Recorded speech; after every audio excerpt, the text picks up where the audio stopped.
Everything from Australian politicians being outed as sex pests to, well, it's pretty much just been that. That is pretty much just what's been happening. I swear to God, at this point, it's like the new Sex and the City series. It's just like, how many more of these are you going to do? And how much more are you going to put women through? Like, this is ridiculous. But there was something that Scott Morrison did as a last-minute Christmas present to all of his family, friends, and the rest of the Hillsong community. He gave Australia the gift of being able to legally fire an employee if they're gay. Oh, so great. I swear to God, this guy is like Ebenezer Scrooge if he never got to see the future version of himself because his climate change policy made that fucked. So... The third iteration draft of the religious discrimination bill is what he's put forward, which will allow Let's be a bit quicker on the slides, champ.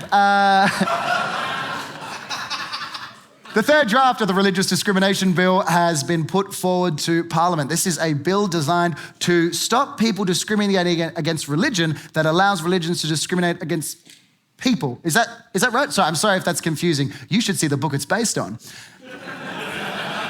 And it's particularly damaging because it allows federal law to override state laws on their already existing discrimination laws, which is wild and very uncommon. The bill comes in two parts, according to Attorney General Michaelia Cash, which, side note, is the most bogan fucking name I've ever heard in my entire life. Michaelia Cash, like, were your parents actors in a McCain's ad? Like, that's ridiculous. They're like, oh, Michaelia rhymes with Australia. It's like, yeah, it also rhymes with failure, so let's ease up a bit. So the first part of the bill allows for the overriding of existing state legislation about anti-discrimination laws, including Melbourne's very progressive law, which completely bans being able to fire people based on their orientation. Like, obviously we agree it's terrible. But also kind of like weird props to ScoMo for thinking outside of the box on climate change. Everyone's trying to return all their nations to 2005 levels. Meanwhile, ScoMo's like, nah, let's take it back to the 1950s, baby. And the second part of the bill is more confusing and distressing than two Sky News hosts playing chess. They're just like, oh, you can't both be white. Because the second part of the bill deals with statements of belief. Now, statements of belief are something that you can say if you genuinely believe them according to religious doctrine, and they are completely immune from legal consequences, like Rio Tinto or Prince Andrew.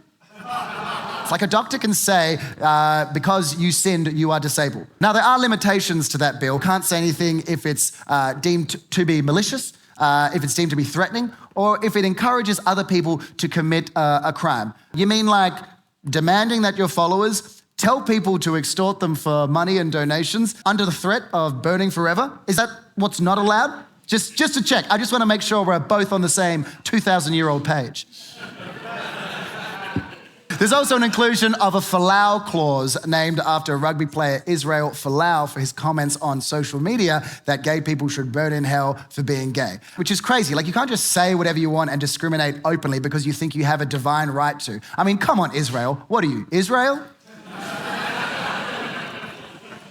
So now the new law bans qualifying boards, things like the Rugby Australia Union and medical practitioner boards, from being able to ban people or remove them based on their own codes of personal conduct. And all this has been done, I imagine, so that ScoMo can finally make his dream rugby team the All Whites. This is how bad this bill is. This is ridiculous. There are Liberal MPs who don't agree with it. One such Liberal MP was Wentworth MP Dave Sharma, who said that he didn't agree with how far this bill went, but he'd still vote for it anyway. If you don't agree with it, why are you voting for it? Like, how does this guy sleep at night? Pretty easy without a fucking backbone. Christian schools, as an example, are already allowed to discriminate against students and expel them based on current legislation. Teachers have been fired for being gay. Students have been expelled for being gay. There are people who have been rejected from jobs just for saying that they voted yes in the plebiscite. And so we had an original recourse where people who were discriminated against could sue. But now, thanks to this legislation, they can't even sue. Human rights groups have said that this law will create an open license to discriminate. Can you imagine that? A license to discriminate and be openly homophobic, which I guess isn't that big a deal for WA, seeing as we already have E-plates. In areas where there were higher percentages of no votes, there was a definitive and conclusive relationship between poorer health within the queer community because of these factors. But the ridiculous thing is, we should have solved this. Why are we still talking about it? We already had the plebiscite. It should be over. The plebiscite was such a win. Not only did we get gay marriage, which is awesome, but for a brief moment, Liberal MPs had to admit that they did know what no means.